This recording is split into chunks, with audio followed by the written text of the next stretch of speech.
अब हमारे आईब्रो तो ज़ाहिर है वो पूछ ली तो मैं तो कोई ऐसी चीज़ नहीं आप नहीं हाँ, कुछ भी अब हमारे एक बहुत इंपॉर्टेंट चीज़, हमें ब्लैक हेड्स वाइट हेड्स भी अपने नहीं निकालने आते और उसकी वजह से हमारी स्किन चाहे हम कितनी भी क्लेंस कर लें, चाहे हम कितनी भी साफ सुथरे रहें, वो एक अनइवन सा चेहरा और वो एक अजीब ग्लो नहीं आती चेहरे पर। तो उसके लिए हमें वाइट हेड्स और ब्लैक हेड्स निकालने के लिए वो तरीका सीखना है कि वो कैसे निकलें। तो आप हमें ये बता सकती हैं कि क्या ऐसी चीज़ है जिस तरह? अच्छा, पहले तो हम स्टीम लेते थे, स्टीम से ब्लैक हेड सॉफ्ट करते थे। अभी आजकल भी आप हल्की सी स्टीम ले सकते हैं। स्टीम के बाद आपकी जो पोर्स हैं वो सॉफ्ट हो जाते हैं। स्टीम लेना अच्छा है ना सेहत के लिए आजकल तो। बिल्कुल हाँ। आपकी पोर्स जो है वो सॉफ्ट हो जाते हैं और आप विक्स आती है, विक्स हाँ। आप लगा सकते हैं अपने नाक के ऊपर या पेट्रोलियम जेली लगा सकते हैं। अच्छा, नाक के ऊपर?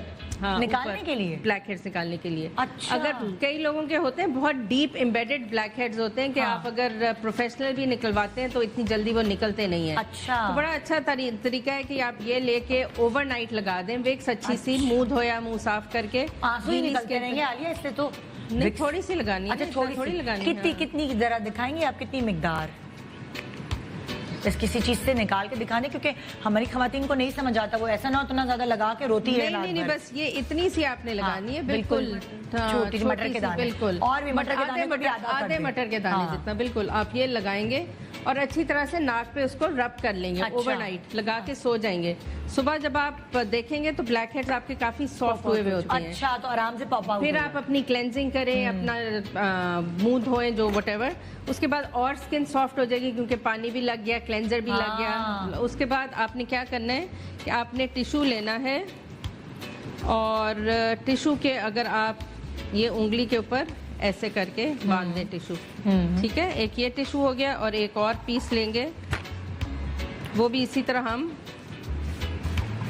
इसको कर दोनों उंगलियों को बांध, दोनों उंगलियों करके। जहाँ पे अब आप शीशे में देखेंगे तो आप उसको ये आपको करके बताएगी शीशे में कि ब्लैक हेड्स, आप जहाँ आपको ब्लैक हेड नजर आ रहा है तो आप दोनों उंगलियों से दबाएंगे तो वो ब्लैक हेड पॉप आउट हो जाएगा। अच्छा, जैसे फॉर एग्जांपल हाँ कहीं नाक पे नजर आ रहा है, हाँ। सुबह उठेंगे तो वो सॉफ्ट हुए होंगे, सॉफ्ट हुए होंगे। ये देखिए, इस तरह ब्लैक हेड्स आपके निकल जाते हैं। और अगर आप देख रहे हैं कि वो कीलों की तरह ऊपर आते जा रहे हैं, ये देखें निकल भी आए। अच्छा अच्छा। और आप उसको ऊपर की तरफ फिर वाइप कर देंगे ताकि वो निकल जाए।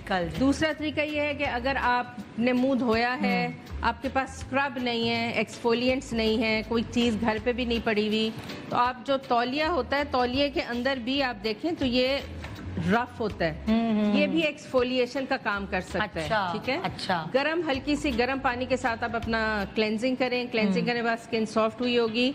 आप अपना मुंह जो है वो ऊपर की तरफ जब आप इसको स्क्रब करेंगे, अच्छा हमारी फेशियल की बच्ची दूसरी इसलिए थोड़ी सी परेशान हो रही है, तो आप उसको ऊपर की तरफ राउंड सर्कुलर मूवमेंट्स में करेंगे तो वो जितने भी डेड स्किन है ना वो आपकी उतरती जाती है, क्योंकि ये आपको स्क्रब का काम देगा तौलिया से। हाँ, और थोड़ा गर्म तौलिया होगा ये। गर्म तौलिया हो या गर्म पानी से हम मुंह धोएंगे तो वो बड़ा अच्छा, उससे भी अच्छी एक्सफोलिएशन हो जाती है।